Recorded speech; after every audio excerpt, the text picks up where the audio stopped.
పంటి ఇష్యూస్ వల్ల వచ్చే క్యాన్సర్ ఉంటుంది. ఓరల్ క్యాన్సర్ దేని రిలేటెడ్ ఉంటుంది అంటే, ఏదైతే ఈ పాన్ పరాగులు ఇవన్నీ కూడా పెడతారు వాళ్ళు, టైనీ గుట్కా ఇలాంటివన్నీ పెట్టి ఆ ఏరియా అంతా కూడా కొన్ని ఇయర్స్ అయిన తర్వాత అక్కడ మీకు బ్యాండ్స్ లాగా ఫామ్ అయ్యి మీకు నోరు ఓపెన్ చేయడానికి కూడా కష్టం అవుతూ ఉంటుంది. సో దాని తర్వాత నెక్స్ట్ స్టేజ్ వచ్చేసి మీకు ఇది క్యాన్సర్గా మారుతుంది. పళ్ళ వల్ల ఏ విధంగా క్యాన్సర్ వస్తుంది అంటే 2 రకాలు. పళ్ళు ఏదైనా పుచ్చుంటే అక్కడ మీకు ముక్కలు ముక్కలుగా ఇరిగిపోయి ఉంటాయి, కొన్ని ముక్కలు అలాగే నిలబడిపోయి ఉంటాయి.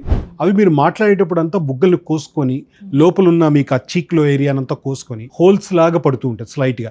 ఒక టైం అయిన తర్వాత నొప్పి ఆగిపోతుంది, కానీ వీళ్ళు మాట్లాడేటప్పుడు అది కోసుకొని కోసుకొని కోసుకొని అక్కడంతా కూడా ఒక టైం అయిన తర్వాత అది మీకు క్యాన్సర్ సొల్యూషన్ లాగా మారుతుంది. వీటన్నిటికీ ఒకటి సొల్యూషన్ ఏంటంటే, సింపుల్గా ఎవ్రీ 6 monthsకి పంటి డాక్టర్ని, కనీసం 9 monthsకి పంటి డాక్టర్ని కలిసి ఎలా ఉన్నాయి, ఏమైనా కంప్లైంట్స్ ఉన్నాయా అని ఒకసారి కానీ క్లీన్ చేయించుకుంటే 90% ప్రాబ్లమ్స్ క్లియర్ అవుతుంది. ఇంకా హ్యాబిట్స్ అంటారా, ఇప్పుడు తెలియని వాళ్ళు ఎవరు లేరు, అందరికి అన్నీ తెలుసు.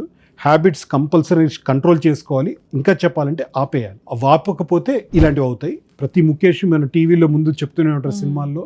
సో అందులో ఆ ముఖేష్ లాగా అవ్వకూడదు మన వాళ్ళు ఎవరు.